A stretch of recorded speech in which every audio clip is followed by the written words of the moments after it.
Welcome to Uncopyable Women in Business. I'm Kay Miller, also known as Muffler Mama. I've been the #1 salesperson in a male-dominated industry, a successful entrepreneur for over 30 years, and now my mission is to help you build a business and brand nobody else can compete with. If you're ready to break out of the pack and create your own uncopyable advantage, stay tuned. My guests and I are here to help. Today, I have the pleasure of talking with Anna Lecat. Anna is an intimacy and conflict consultant, TEDx speaker, and author of the new book, Loving Conflict. Anna helps leaders and teams turn tension into trust and real connection. With decades of global business experience, she proves that conflict isn't something to avoid. It's a powerful tool for better relationships, leaderships, and collaboration. Anna, welcome to the show. Thank you. You have a very interesting background, so a very international background. So I like to just start with that, Laura. Yes, thank you so much. So I'm a Ukrainian. I was born in Ukraine and I lived there until I was 17. At 17, I left and I went to China. And I actually got into Chinese school, university, and studied there and then stayed for 15 years. I built several businesses there. I speak Mandarin fluently. In fact, if you speak to me on the phone and you are Chinese, you don't know I'm not Chinese. So I have no accent. And, at 17, I was so young. I really wanted to fit in and to understand. And I was everything China. So I learned about history and mentality and philosophy and literature, and I read Chinese. But then forever, my dream was to become an American and to live in America. So it took me many years through China, through 15 years in China. Finally, I was able to move to the United States, received my American passport, which I was very happy to have, and I'm very honored to be an American. And so I lived in San Francisco for 12 years. So that was my second immigration. And then about 6 years ago, I moved to Paris, France. My husband is French, and so now I'm French as well. So 3 immigrations: China, the United States, and France. Well, and those languages, being fluent in languages. I'm actually taking Spanish, I hate to say it, on Duolingo, and they do a great job of gamifying the language learning, but it's so hard. And gosh, I really respect the fact that you can speak several languages. So when you were 17, you said there were a couple things that motivated you, and one of them was to go out and explore the world, right? We don't Absolutely. need to. Yeah, that's good. And of course, some political considerations too. But with your background, I'm interested in your new book, which is right behind me, Loving Conflict. What a great title. So that's what I'd like to dig into. How do you love conflict? Why do you love conflict? And as I mentioned, some specifics that listeners can take away. You want to just tell me about the book and your philosophy? You know how when we grow up, we are taught that conflict is bad and we need to avoid it and be nice to each other. And I also was brought up in the same way. My mother always strived for balance in the house. Be quiet, don't say anything. Just let's keep peace no matter what. But then, having traveled all over the world and I've built several global businesses with multinational teams, I've noticed that people who are not afraid of conflict, who do not avoid conflict, but instead go through it, they are much better off. Their teams are better, their relationships are stronger, their families stay together. And so I started studying that. How come there are people who do not avoid conflict? And what skill set do they have? How do they actually do it so that they are so good at it? So that at the end of the conflict, they actually have more trust, more collaboration in their teams or in their relationships. And so I've spent my life studying it. And I've developed a framework for loving conflict because I believe that whenever we do something well, whenever we practice a lot and we do something well, we end up loving whatever we're doing, right? And so for me, being engaged in conflict is like a muscle that I practice every day. And it's a very difficult thing to practice because we're so conflict avoidant. and it makes us inconvenient for other people. But then what happens is that when we know how to do it nicely, kindly, gently, we end up learning more about ourselves, and people who we conflict with also learn about themselves, and we end up with a better relationship. I'm fascinated by one of the many things I'm fascinated by with you is that you built multiple businesses when you were in China. So before we dig into that conflict piece, which I have questions about, what made you want to start businesses, and what are the businesses? I'm curious. So what made me start businesses was because I was young and naive, and I thought that I could do anything. I think that entrepreneurship is like that, we don't know what we don't know and what we cannot do. So I was full of energy and ideas. And so in China, it used to be, still it is, it's so easy to start businesses.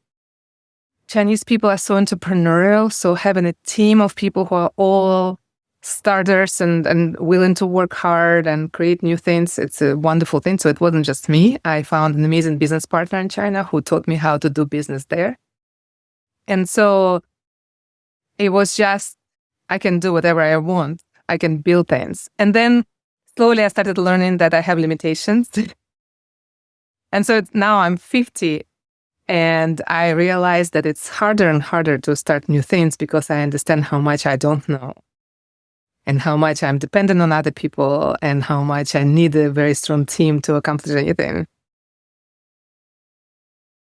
The fact that you're 50, which of course you don't look 50, you just don't look like what I would picture a 50-year-old, even though I'm older and I don't look my age either. But the fact that you met other people to help you move ahead is great. And I do think, as you said, as we get older, we kind of know more about how much we don't know. I started playing piano a couple of years ago, and I said to my piano teacher, Grace, who's younger than me, I said, I just feel like there's so much I don't know. And she's a composer, composes for indie films and stuff. And she said, I don't know anything either. It's like she's so good, and yet there's a world ahead of her. So that comes to mind when you say that. Right. And I think it's great because I think that what keeps us humble, that idea, that understanding that we don't know many things keeps us humble, which is one of the pillars for me in conflicting and connecting with people. Staying humble myself pushes me to ask more questions, being more curious about other people, which in turn connects me with other people more. People love to share. People love to share what they know, right?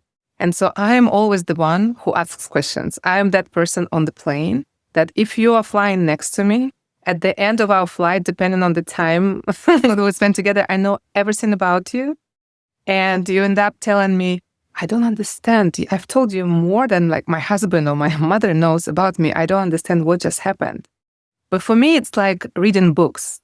I love reading. I read all the time. But then every time I spend nice quality time with another person who is willing to share, it feels like I've just read an amazing book, and it's alive and it's right there in front of me, and it's full of emotions and sensations. And it just enriches me so much and makes me even more humble about my own experiences. So I've been doing that since I was a little girl in Ukraine, and then in China, and then in the States. And so I feel like, every time I stay humble, I quiet my mind, I quiet my opinions, and I'm willing to change my mind. So I listen with the quality of willing to change my mind. I get to learn so much more about the other person, about different point of view, about different culture, than if I came in with a very strict idea of myself and what I think and what I know. I think being curious, it's just such a wonderful quality for anyone. I happen to look for my news. I get a whole bunch of sources from conservative to liberal to everything in between. And I feel like I need to have an open mind because, I can't say that I know it all. And I think that's really inspiring that you say, keep yourself humble, even with all the accomplishments that you've had. So I'd like to talk about actual conflict and certainly how do you practice it? Because I don't like conflict either. But, how do you practice it in business? And maybe even personally, like, I don't know what happens on the plane, but tell me about that conflict and how it works for you in business. Every time I feel tension in my body, tension between me and the other person, or tension in them, there is anything that is, I see that they're skipping words, that they're holding back, that they're just, I'm also very body aware. So I'm constantly checking with myself how my body is feeling. There is this body scan that I'm doing, practice of body scanning. I'm constantly scanning my body. I know that for me, when I get tense, when things get uncomfortable, my neck tenses and my shoulders tense. And so I'm constantly checking. It's like, okay, how is it going? How is my neck? Oh, there is tension. What's going on? Is it something that they said or something that they didn't say? And then I just dig into it. Softly, kindly, gently. But I'm not going to leave it on the table. I'm going to say, oh, there was something there just now. Could we go back into it? Was it something I said that made you uncomfortable? Or something that you said that made me uncomfortable? And then it's all about me. So I bring it up. I'm not scared to bring up hard conversations because I know how to do it. I know how to do it with care. I know, again, how to stay humble and curious about it and how to listen, ready to change my mind so that people can express things that otherwise they would have hidden. And so in business, the way it works is that if, for example, so I'm still a CEO of my company where we produce products for American companies in China. I've started 25 years ago. And so I work a lot between China and the United States with US teams and Chinese teams. Every day, we have uncomfortable conversations. There is so much propaganda one against another. There is a trade war. There are tariffs. There is so much mistrust that people are receiving from the media sources, from just stereotypes. And so every time I see that somebody is making a decision because they have a stereotype. For example, I work with American teams that say, well, Chinese people are like that. Whatever you can put in there, whatever stereotype you have about Chinese people, I'll dig into that. Oh, I know that you probably have heard that about Chinese people. Can we look at that? And so because I am not afraid of discomfort, I'm not afraid of the tension, I know how to feel it in my body. I recognize it. I acknowledge it. I verbalize it. And then we just address it together. So that's in business. Every discomfort, every tension, I go into it and we resolve it together. In personal relationships, it's the same way. So I have 3 kids. They're 9, 12, and 15. And, they have grown up in California and San Francisco and then moved to Paris, France. So they are trilingual. They speak Russian, French, and English fluently. Okay. You know how Ram Dass said, if you think you're enlightened, go spend a week with your parents. And so I think that if we want to practice conflict, the hardest thing to do is to conflict within our families, right? Yes, exactly. And so I do it every day. I live with my parents. So my parents, who are Ukrainian parents, lived with us in the States and now moved with us to Paris. And so all those cultures, French culture, Ukrainian culture, Californian culture, oh, my kids, all together, you can imagine how much we just bump into each other and have issues. And so we all know that we're going to, whenever there's tension, we're going to slow down. We have family meetings every week where we bring up those issues. So even my 9-year-old daughter, Faina, she knows, okay, I have an issue, I have a topic for family meeting. And then during the family meeting, she will say, well, yesterday, this is what happened. My brother said this, and this is how I felt, and I would like to bring it up when I have a request. So we have a process of, this is what happened. This is how it made me feel. This is why I think it's happening to me. So it's about me. It's not about them. And this is what I would like to request going forward. So it's not blaming the past. It's not blaming them. It's not attacking their who they are. It's about she needs, because of who she is, to make a request how she would like to be treated going forward.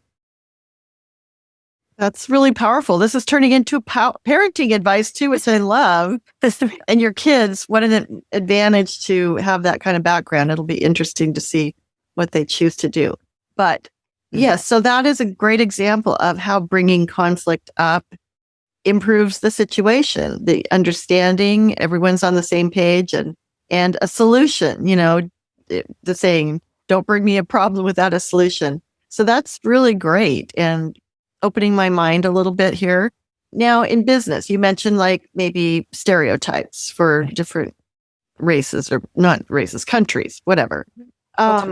So that would be something that would come up. And to me, that would be a pretty obvious way to say, wait a minute, but what are other areas that in business that you might, do you create conflicts, or do you just notice when they come up? What is it that you do to bring those to the surface, I guess? I think we have conflicts every day. So I work with many executive teams and with many companies where there are silos. So companies bring me in if they notice that there are silos and the silos stop talking to each other. A common one is a sales team and marketing team, or marketing team and engineers.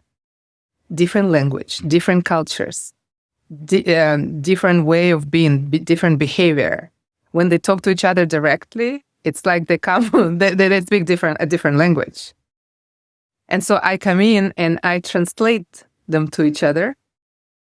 What he is actually trying to say is this. Often people will say, well, they're not listening. Okay, then you have an experience of not being listened to. So then I teach the other team, okay, how would you listen? How would you give them feedback? How would you just simply say back word by word what they just said? These are simple tools of how to listen so that the other person feels heard, that we're not taught. In business schools and technical schools, we're not taught simply how to listen, which means that we cannot collaborate because the other people or the other team didn't feel listened to. So there's just low-hanging fruit is just coming in and watching how people interact and what is the listening capacity there, and then teaching them and practicing that. Another one is, how do people question each other? So are they saying, well, don't you think so? Or wouldn't it be better? Versus asking a question where it's clear that you are ready to accept the different facts. So fully, openly curious questions. So we remove, although that's just easy, just a communication that hasn't been updated for a long time, we haven't learned. Another one is how to give feedback without putting people on the defensive.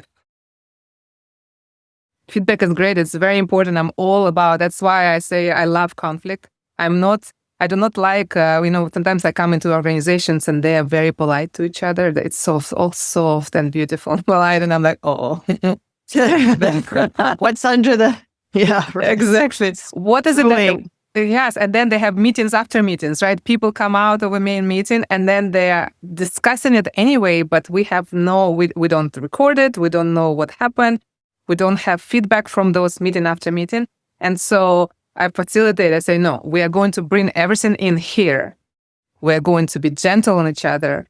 And just remembering that in front of you is another human being. And we do this exercise where we see the 6-year-old inside of this person. So if you're in front of someone and you really dislike them, afraid of them, think that they're going to take your spot, if you feel shortage of resources or power, if you're not in the abundance mindset, how do you get back to this is a human being? How were they when they were 6? For me, like if I get stuck and I do not see the human being in front of me and I just see, the political party or somebody who threatens me, and then I imagine them at 6, there is this, this feeling in the body of like, oh, they're also afraid. They also have an imposter syndrome. They're also afraid that they're going to lose their position or their power, right? Or they're hungry, angry, tired. It's all okay. Or it's like imagining that I'm holding their heart in my hand. How would I talk to them? still giving them feedback, because giving feedback is kind. We are helping them. And so I do it when I go to restaurants or to stores. Like this is me. I'm that consumer. Because I've had the stores myself. I had a fashion brand for many years where we had stores all over California, and I was that store owner. And I loved customers who came in and said, "Who is the CEO? Who is the owner here? I need to talk to them." And I would be on the floor. I'm like, "Well, I'm a salesperson, but tell me." And they would be like criticizing something. They would say, "Well, I think you should do this better."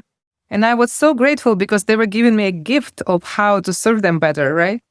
So I will do it in restaurants and everywhere, but I will do it in a way that is loving and gentle and appreciative, because I know it's a gift to provide somebody feedback so that they get better. Wow. That's really, really great stuff. I've been taking a few notes here, and it's interesting that your book says loving conflict, because to me, that means you would love to face conflict, but you could also create loving conflict. So it's not confrontational. So this seems like, a lot of it is communication, empathy, valuing the other person. So when I saw that this conflict, I think, wow, I hate conflict. But you're framing it in a way that's a really good thing. And you said that you're a salesperson, and I have to throw this in because so many business owners say, "I don't want to sell. I don't like to sell." And you're the COO, and you are selling because that's the way it is. If you want to sell something, if you have a business that's selling something, you need to be behind it. So that's really an interesting flipping the script, as they say, about thinking how I would imagine conflict and how you're creating a different, universe for that conflict. I want to recommend your book. Again, it's coming out soon, Loving Conflict, Anna Lecat. And as we were talking about it before, you can get that at Amazon or independent bookstores, right? You want to talk about where to get it? Or Yes, absolutely. So it's coming out March 31st, and it's going to be available everywhere, wherever the books are sold. Thank you so much. I really appreciate that you talk about my book. I'm really, it's been very important to me for a long time to talk about this subject, but now even more than ever, because as a Ukrainian, there is a war in my home country. I feel like I'm in the middle of several major conflicts, geopolitical conflicts in the world. Right. Then as a business owner in China, and there is that works with the US companies, I'm in the middle of that conflict, the trade war, the separation of these two powers. And then also I'm Jewish. I have a family in Israel. I have dear friends and partners in Palestinian community. So I feel very much involved in the conflict in the Middle East. And so I'm just every day I see these discussions in the United States. We feel very much how the world is polarized, right? And we are, even if we try not to follow the news, we still feel it in our family gatherings, right? When we are together with friends. And I just think that I see the shift that people try to talk less and less about the things that matter to them, so that they do not get into conflict. And it's true that I just want to flip the script and say, no. If you do that and you know how to do it gently, you might not change somebody else's mind, but you will create trust between you and them so that you can hold hands through all the troubles, through all the hardships. And I feel so sad when I see people stop talking to their parents, to their best friends, because they do not agree on the same points. And they think that they're doing better for their political party or for their movement or for their activism. And I actually think it's the opposite. That every time we stop talking to someone because they have a different view, we actually help their point of view, because they do not get to get feedback from you. They don't get to have this back and forth, because in this back and forth is when we find better ideas. So I'm just, I really appreciate that you invited me and you talk about my book, because I want to do everything possible, because somehow on some level, I feel like I am contributing to the peace in my country, in my home country. The more we talk, the more we are willing to sit in a discomfort and learn that, okay, somebody is angry, I can still go talk to them as long as it's safe physically, right? Or mentally. I'm not saying, go into unsafe environments for you. But as long as you can keep it safe, go listen to them, because maybe behind their anger, after their anger, there will be tears. And maybe they will tell you what is moving them to this anger. Well, I have to say, I fall into the category of someone who does not discuss politics with others. And you're shedding a whole new light on that, really, because that will keep us siloed, as you said. And I can't wait to read your book. So does your book really apply to all those areas of life? So I thought it was mostly business oriented, but does it address all the conflicts potentially in your life? Absolutely. So it's for business and personal life. And I tell many stories in my book. It's partially memoir of my life. So I tell stories from China, from the United States, from my business life and personal life, when and where I learned how to conflict better. So it's quite entertaining. I wanted to keep it in a storytelling format. And yes, the principles apply in personal life. You were talking about how you expose yourself to different news. And it's one of the pillars in my framework. So I ask people to pop the bubble of information around us and to keep that friend, or to reach out. If you don't have friends who are from different political parties than you are, or from different points of view, you do not know enough about the world. I just think that we need to reach out to people who are different from us and have that discussion, conversation going, because we will learn. Even if we learn to express our points better, even if it gives us that practice, it's already a big plus. Well, it sounds like you have, like you say, stories are huge. We all love stories. Mm-hmm. And you have some frameworks, like you explained with your kids. I'm sure you have lots more in the book, that specific things that we can do. And like I said, you've enlightened me. And being the person that you're talking about, who's open and willing to discuss in a civil manner, whatever, for understanding, I mean, that will definitely make the world a better place, maybe a smaller place, because we're more connected. So this is a very powerful topic, and talking to you is really inspiring also. So, yes, I really appreciate you being on the show and sharing your wisdom and your story. So thank you very much. Thank you so much for having me, and thank you for doing what you do. Thanks for listening to this episode of Uncopyable Women in Business. If you enjoyed it, please follow, rate, and review the show. And be sure to visit beuncopyable.com/K. Always remember, be uncopyable.